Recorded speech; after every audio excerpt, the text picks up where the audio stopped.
Hey everybody, this is Anti-Hero with Player One Gaming. Today I'm doing a quick video about one of the best spells in Baldur's Gate 3, and that's Misty Step. Not only is Misty Step one of the best spells available in the game, but I would venture to say that it's probably the second most frequently used spell in the game for me, with Guidance only taking the first spot due to its constant use outside of combat. Additionally, Misty Step is a widely available spell. There's several ways to pick it up in the game, and I actually managed to get it for all of my party members, spellcasters and non-spellcasters alike. So before we jump into all the different ways to get the spell, I'm just going to take a moment to go over the spell itself and some of the best ways to use it. If you're already very familiar with Misty Step, I did put chapter markers below if you want to skip ahead. Misty Step is a second level conjuration spell. It allows you to teleport across the map to any location you can see within 60 feet. Now that's a buff from the tabletop version of the game. The 5e rules only allow players to teleport up to 30 feet.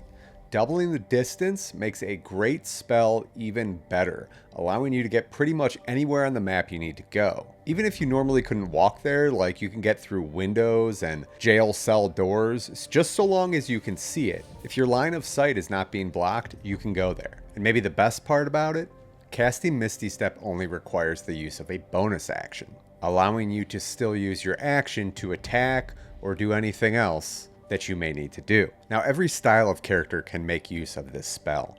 If you're a melee character and you need to get to the front lines like right away, boom, you Misty Step there. I mean, there's nothing more frustrating than being a paladin or a fighter and having to take 2 or even 3 turns to get up to your opponent. By then, who knows, maybe the battle's over.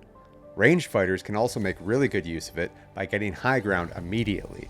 And not just that, but Misty Step can be used as a defensive measure. Imagine you're surrounded by foes and you don't want to take any opportunity attacks. Misty Step does not provoke opportunity attacks. So if you're surrounded, you don't want to burn an action to disengage. You can just use Misty Step and get out of there unscathed. Now, Misty Step can be acquired by the following races. You can get it as a wizard, a warlock, or a sorcerer. You can also get it with the paladin subclasses Oath of Ancients and Oath of Vengeance, as well as the druid subclass Circle of the Land with the Coast and Underdark options. The Gloomstalker, my favorite ranger subclass, also gets Misty Step at level 5. Quick side note, if you are interested in learning more about the Gloomstalker, I just recently put out a video on the Gloomstalker Assassin, one of the best multi-class combinations in the game. So if you're at all interested in that, check out the link. In addition to those classes, you can also get Misty Step by taking the Githyanki race, and they pick that up for free at level 5. But if you're not taking any of those, you can definitely still get the spell. And I'm going to go over the locations of the magic items in the game that will grant you this ability. Now, fair warning, some of you may consider that to be a spoiler. I'm very careful not to go into details on story stuff, but if you're extremely spoiler sensitive and you don't want to find out how to get these magic items, I suggest you turn off the video here.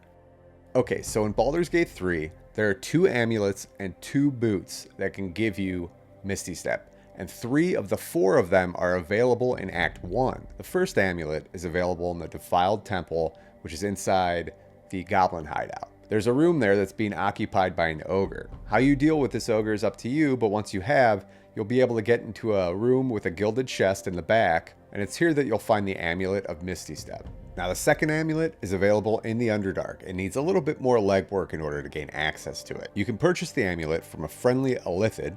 Yeah, that's right, I said friendly Illithid in the Myconid colony. His name is Omalum. In order to find him, you must speak to the hobgoblin trader Blurg, and you're going to tell Blurg of your parasite, and this will introduce Omalum, who you can purchase the amulet from, but not immediately. Once you go through all the dialogue options with him, you'll eventually be able to get a quest from Omalum. Now, once you complete this quest, then you gain the ability to trade with him, and it's here that you can buy another amulet of Misty Step. Okay, so the third item is also available in the Underdark in Act 1, and this is actually a really solid magic item. I'd say one of the best that you can get in the early game, and that's the Disintegrating Nightwalker boots. These are very rare boots that not only give you the spell, but also give you the ability to not become enwebbed, entangled, or ensnared, and you can't slip on grease or ice. These boots can be taken off Nir's dead body in Grimforge. I won't go into any details on the quest, but you can obtain the quest from the Myconians back in their colony where you first met Omelum. Okay, the fourth magic item is the Boots of Very Fast Blinking. These boots can't be obtained until Act 3 though. You can get them at the Circus of Last Days in Rivington. Inside the circus, there's a Djinni named Akabai. Spin his wheel as many times as it takes to get these. Now, they're only uncommon boots, they just give you the ability to Misty Step and nothing else, so at this point in the game, you may not use them as your primary footwear, but they may be a good thing to have in a pinch if one of your party members still doesn't have Misty Step. And finally, another option, of course, is just to get some Misty Step scrolls to keep handy. They're relatively common, and you should be able to find at least a few to keep on hand. Okay, so that's it. As far as I know, those are all the ways to get Misty Step in Baldur's Gate 3. But please remember, this is a huge game with a billion ways to do everything. So if I left anything out, if there's some magic item that I haven't discovered yet, please let me know in the comments below.